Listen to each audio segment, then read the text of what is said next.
Hey guys, it's me, Mr. 250, and welcome back to Umineko. We last left off with me being a little bit dense, forgetting about that whole, the locks here only can be locked with a key, you cannot lock it without a key.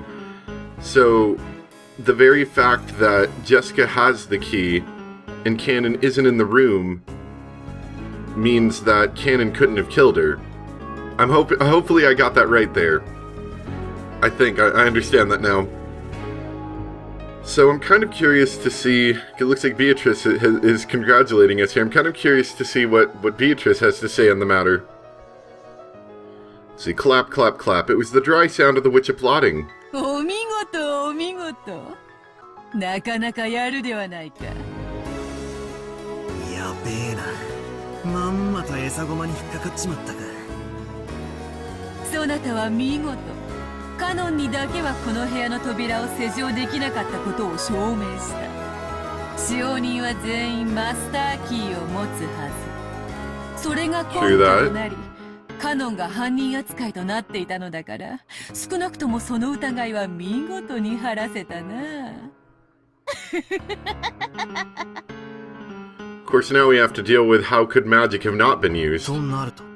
Or in another, how could this have been done? Yeah, exactly. That's what this battler has to deal with now. そういう問題になっちまうわけだな。まんまと思い通りの展開に引き込まれちまったぜ。かかったな。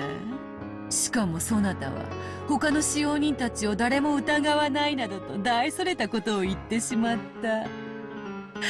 さーて。どう言い作ろうのか見ものよ。うるせえぜ。早速始めるぞ。どうせがっつり否定されちまうんだろうが、先にこの部屋が密室であることの定義を確認させてもらう。Are we going to discuss how the lock and the key thing works some more? よかろう。まず、隠し扉の類は一切ない。Okay, that's a good place to start こ from. の扉からだけだ。扉の施錠はジェシカの鍵が1本と。使用人たちが1本ずつ持つマスターキーのみ。Now, they've been focusing a lot on the master keys, but the fact that Jessica's single key is there is making me somewhat suspicious. I have no real idea how that could have been used, but it definitely seems suspicious here. Interesting. 2階ではあるが、窓から出入りすることも可能だろう。That's what I was gonna ask, but she doesn't explicitly say that you can. And it can only be locked from the inside. いきなりチェス盤をひっくり返させてもらうぜ。多分、扉がどうこう、施錠がどうこうって論法から入るのは、お前の。Yeah, that definitely does seem to be a point that is going to be very difficult to get through. 好きにするがよい。さてさて、何を復唱すればよいのやら。復唱要求。カノン君はこの部屋で殺された。うん。カノンはこの部屋で殺された。Did I hear a water sound there? Oh yeah, I did. There's no corpse and yet he is dead. The witch said so in red. Therefore he is definitely dead even if there is no corpse. I don't like the wording of that. Highly suspicious. 死体はわらわが魔法で消したがね。続けて復唱要求。カノン君の死体はこの部屋にある。拒否する。復唱はできぬ。なぜなら、死体はわらわが魔法で消したからだ。Not really sure where we were planning to go with that. そりゃ言わねえよな。そこにどうせ秘密があるに決まってるんだ。くそ。謎の門点はどこなんだ。マスターキーもなく施錠したことなのか。施錠された室内にいる2人をどうやって殺したかなのか。それとも2人を殺しどうやって脱出したかなのか。 With Jessica's dying breath, she locked the door. 悔しいが外堀から埋めてくしかないぜ。復唱要求。最後の施錠はマスターキーによるものである。これも拒否する。Which makes me think that Jessica's single key was something in there. その拒否ってやつがどうも曖昧 Yeah, だ。 Battler, you're doing so much better last time. Work on that. 復唱不能だから拒否なのか。本当は復唱できるのにわざと拒否してるのか。 Exactly, that doesn't really help us at all, does it? 礼拝堂の鍵の時はそなたにすっかり逆手に取られてしま Do う。 that again. However you did わ that. らわが有利なうちはわざわざリスクのある赤を使って発言する必要がない。ただそれだけのことよ。そうなんだよ。本来赤ってのは俺の陳説をあんたが封じるときに使うもんだったんだよな。わらわが有利になるように使うのは当 Well, 然。 obviously, that was the point she originally had it for. 上げ足を取られるリスクが分かっている以上無駄には使わぬ。さて次はどういう手で来る？ゴーダや熊沢を疑う手がおそらく一番使いやすいぞ。くそ、誘導されているようでムカつくぜ。しばらく黙ってろ。考える。もちろんこの扉は礼拝堂の時と同じだ。施錠時にはいかなる方法をもってしても出入りはさらに言うと部屋の外から鍵を使わずに施錠するようなからくりも通用せぬぞ。 But what about the inside? I'm starting to think for a second, because we don't know what happened to Cannon after, like, between him being killed and, well, did we see him being killed all the way to the end or not? I mean, we still kind of have that thing where he was erased, so we can't really work with that too well, but I'm kind of wondering, did maybe, like, maybe Cannon, like, locked it from the inside and then, like, I feel like her using the words locking the door from the outside is highly suspicious without mentioning locking the door without using it. Like, without, well, she used the word outside and that makes me suspicious. 頼まれてねえ時にばかり赤を乱発しやがって。 I have a score to settle. Anyway, let me think. I'll lay out everything I know. First, there are two victims. Jessica and Cannon-kun. Cannon-kun's corpse isn't here, but Beatrice admitted and read that Cannon-kun was killed. So even without a corpse, he is included as a victim. There are a few questionable points. And depending on what I focus on, my line of thought changes a lot. First, after the culprit committed murder in this room, how did they lock it? If we assume the culprit was one of those holding a master key, it's extremely simple. But I want to avoid that if I can. Because I would have to suspect Goda-san or Kumasawa-san. No, in the worst case, even Shannon-chan and Genji-san. Here I noticed something. I was contradicting myself. I was restricting my own path. I wanted to deny Beatrice no matter what. I wanted to erase the existence of that brutal, fickle, ridiculous witch. Because of that, I had to explain everything with humans, not magic. But that also meant suspecting some human. And always blame it on the hobo in the woods. I don't want to suspect someone. Of course, if there was some clear proof, I would have to believe that person was the culprit, but as long as that didn't happen, I didn't want to raise suspicions. Was I just green? Was I just a kid who didn't want to have my feelings, which told me at least this person or that person couldn't be a murderer, betrayed? I want to deny that it was a witch. I also want to deny that it was human. Now I don't know what is what anymore.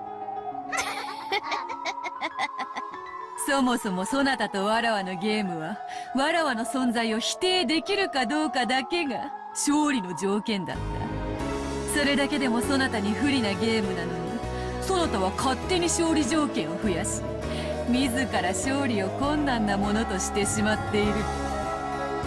Definitely true. It was just as she said. If I started arguing that someone holding a master key was the culprit, this closed room could be easily broken. However, the number of keys that could open this door were limited. And furthermore, since it was clearly known who held those, Saying that meant that I was suspecting someone I knew well. No. Am I simply averting my eyes? In that closed room trick with the chapel, which had been exhilarating to destroy, I had proposed that someone stole the key from Maria's handbag and returned it. If that theory was right, then the question becomes who could have stolen the key from her handbag? Maria's handbag had probably been the most unguarded when she was sleeping. In that case, in addition to me, Georgianiki and Jessica are also suspects. Georgianiki or Jessica was the culprit? Or maybe an accomplice? All of our parents had been killed, right? And yet one of us consented to that and assisted with the crime? We had lamented, mourned, and shed tears in the chapel. And yet one among us had been lying? そなたの例の手提げから抜き出し戻したという説はいとこたちにもかかわらずそれに気づかないふりをしてよくもあれだけの説をシャーシャーとのたまえたものよ。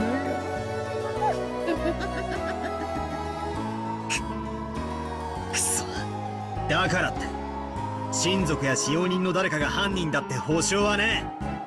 お前が例えば段ボール箱にでも隠れながらコソコソと近づいてきて Man, solid 熟 snake. 睡してる俺たちの部屋に忍び込んで鍵を奪った可能性だって十分あるじゃねえか。それについてはそれでもよかる。Hold on a second. Hold on 1 second. Hold on. Does anybody know? Does anybody know if there's a picture anywhere of Beatrice under a box like Solid Snake? Oh, that would be really humorous. Anyway, let's continue. 19人目の来客であるわらわを疑うことで彼らに疑いをかけずに済むならばジェシカの部屋の施錠はどうする？わらわは魔法で鍵を開けることは造作もないがさすがにマスターキーは持たぬ。わらわの魔法を否定するならばわらわを疑うことも否定せねばならんぞ。そしてそれはつまりそなたら18人の中の誰かを親切にありがとうよ。少し整理できたぜ。Oh boy, are we gonna have awesome battler music in a 俺 bit? にとっての I 目 hope. 的は人間である19人目の来客ベアトリーチェがどうやって犯行に及んだかに迫ることだ。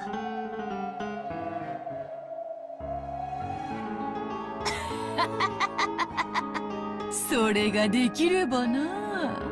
愚かな男よ。こんな部屋本来は密室でも何でもない。何しろ開けることのできる鍵は合計で6本もあるのだからな。そしてそれらの所有者は何人もいる。誰でも疑える。疑い放題よ。なのにお前はわざわざそれらを全て否定し自分で密室を作ってしまった。わかるか？これはお前の思考的矛盾が生み出した密室なのよ。他の誰でもないそなた自身が That's actually true right there, isn't it? 魔女が魔法で開けたことを認めるか俺の知る誰かが犯人であることを認めるかの二択だって言いたいんだな。くそ大手飛車取りのつもりかよ。こういう指し手もあると披露したかったまで。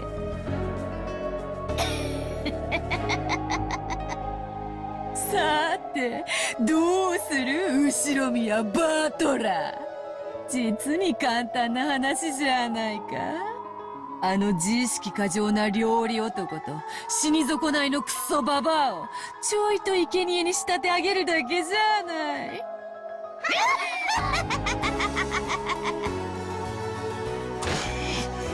くそ幸田さんと熊沢さんを疑えばそれでいいのか。ダメだ。俺は幸田さんが犯人だとは思えない。熊沢さんが犯人だとは思えない。だがお前は認めない。絶対だ。ならば魔法もマスターキーも使わずにこの部屋に入りジェシカとカノンを殺ししかもカノンの死体を魔法を使わずに消失させねばならない。どうやって行う？ That is pretty difficult, isn't it? わらわを否定しつつ誰も疑わずにどうやって行うのか。Battler's definitely playing the game on hard mode now.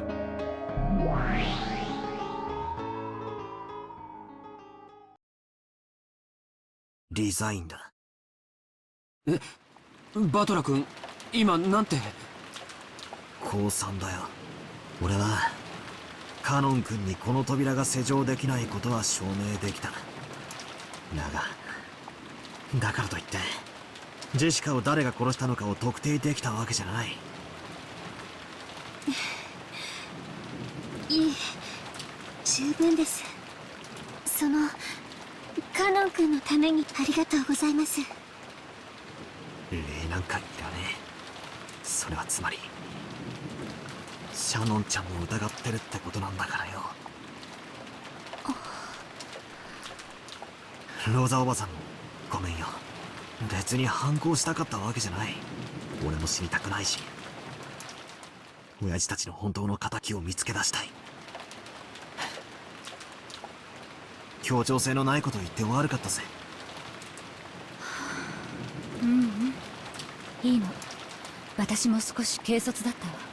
仲直りしましょう。おばとおい同士仲良くしないとね。 Aunt Rosa shifted the gun to one hand and held out her other hand. I reached out, and for the time being, we shook hands. Auntie's gaze was sharp. In order to deny the witch, she would make anyone a sacrifice. That's what her eyes told me. And me? I denied the witch. But I wasn't prepared to lose anything. I was probably the one most ready to fight, and the one most separated from reality.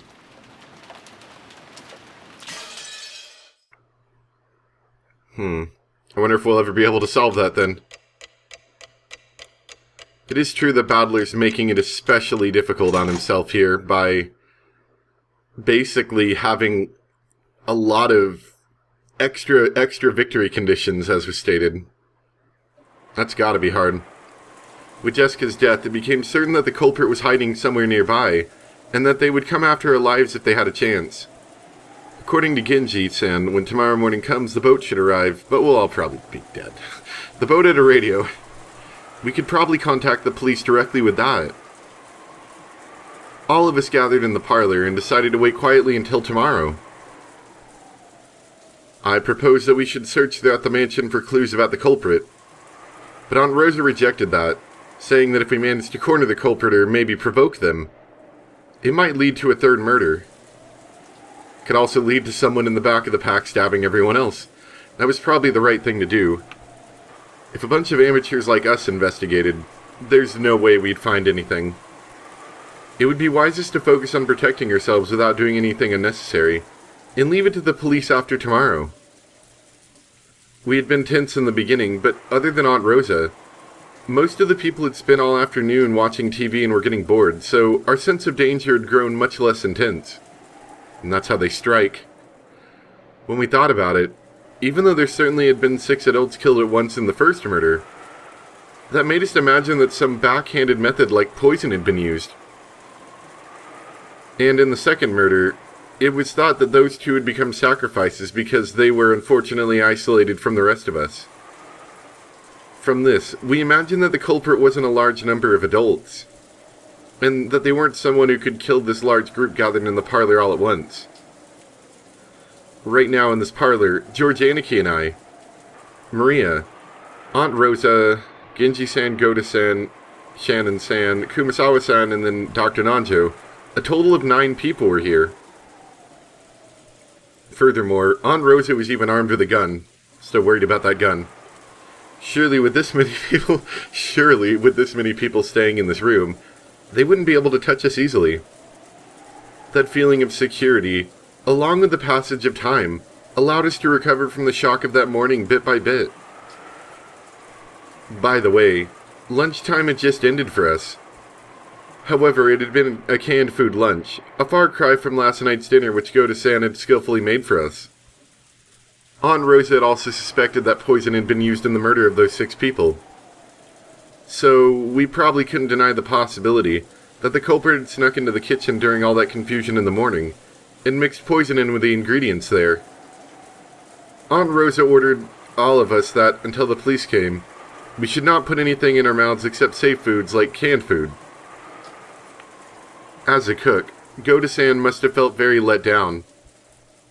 As though he wanted to display his skill anyway, Goda-san that he at least wanted to bring the plates and pile them up with canned food. At first, Aunt Rose had been reluctant, examining each one of the plates that were, "Did you put poison on this plate?" But she hadn't been able to find anything to complain about. And Goda's chief pick canned food combo lunch was born. Or chef's pick. He's happy about that. Goda-san said something about taste being savored not just with the tongue, but with the eyes too. I see. It's the same canned food we ate for breakfast, but it feels like something completely different. バトラ見て見てこれが狼と羊のパズル。As I was sitting lazily on the sofa with no desire to watch TV, Maria came over, pulled out a picture book, and held it to me as she said that. なんだよ、その本は。狼と羊のパズル？どれどれ？ Wolves and sheep puzzle. It was a phrase that Aunt Rosa had said this morning and we had gone to call on Jessica. At the time, I hadn't known what it meant, and then after that, there was an uproar when Jessica's corpse was found, so I'd forgotten about it. The book that Maria held out to me looked like a foreign picture book or something that had been translated. When I opened it, I realized that it was a book stuffed with riddles. Oh boy, Badley loves riddles. 何匹かの狼と羊をね、一台のボートを使って対岸まで連れてくパズル。 Oh, I've heard about this. Yeah. ああ？ Did we discuss... I know we discussed it somewhat earlier, but we didn't discuss exactly what it was about, did we? I can't remember. そんなルールのゲームを聞いたことあるな。これはそれの狼と羊バージョンなのか。 It's actually pretty simple if you think about it, isn't it? It takes me a little bit of time usually, but if you work it out on paper, you can do it usually. It's a very simple puzzle passed on from long ago. Let's try posing a question. On the right bank, there are 2 wolves and 2 sheep. There's a boat that as many as 2 animals can ride on, and using it, you have to move all 4 of them to the opposite left bank. That's the puzzle. There are 2 rules. The first is regarding the boat. Even a single wolf or a single sheep can paddle it, but it can only hold 2 animals. The second is regarding the wolves. When they are greater in number than the sheep in that location, they attack the sheep and it's game over. For example, at the start of the game, the 2 sheep ride the boat and go to the other side. Then 1 sheep gets off, the other goes back to the first bank. Oh, I see, so you actually have to keep 1 animal in the boat at all time. Gotcha. When it does, there are 2 wolves on the first bank and a single sheep returns there. When that happens, there are 2 more wolves, so the sheep is attacked and it's game over. On either bank or even the boat, there must not be more wolves than sheep. It's a puzzle about how to shuttle them across the boat under these conditions. Well, there can't be more wolves than sheep. Unless... well, I guess you could have 2 wolves on, but they couldn't have... there wouldn't be any sheep, is what I'm saying. So it would render that point moot. By the way, the right answer is to move both wolves to the opposite bank in the first turn, I figured. Then 1 wolf comes back. The second turn you move 2 sheep to the opposite bank. Then 1 wolf comes back. On third turn you put that last wolf that was on the right bank on the boat, cross to the opposite bank, and congratulations, transport successful. I'm not really sure why you need to transport sheeps and wolf, or why they need to do this unaided by themselves. Seems a little odd. What are the sheep and wolf doing? Why do they need to get to the other bank? A mystery for the ages. Partway there may be the same number of wolves and sheep in the boat, or on either side, but that isn't a problem. You only lose when the number of wolves is greater. This book uses wolves and sheep as an example, but lots of people probably know this game with a different example. It looked like Maria wanted to test whether I too could solve the puzzles she knew how to solve. And she kept showing me different pages saying, solve this one, and this one's hard. What had been happening when Aunt Rosa had said the name of this puzzle? That's right. When we decided to call Jessica, we had been talking about how many men should go. And Aunt Rosa had mentioned the wolves and sheep puzzle, saying that we should all go together. Oi, oi. That could only mean one thing. Aunt Rosa was saying that there was a wolf among us. Well, obviously, Natsui thought a similar thing, didn't she? And when the number of wolves and sheep was balanced, we were safe, but when a situation came up where that wasn't the case, the wolves bare their fangs. Is that what she thought? At the time we'd found our parents' corpses, Aunt Rosa had already suspected that the servants might be wolves. She'd sniffed out the possibility that, while she didn't know whether it was all of them or a group, some wolves were hiding among them. That's no surprise. The murder scene was very elaborate. It was easy to imagine that there were multiple culprits. And because she had reached that conclusion when we went to Jessica's room, where Jessica had been alone with a servant, Cannon, and had been killed, it isn't hard to imagine why Aunt Rosa had suspected the servant so persistently.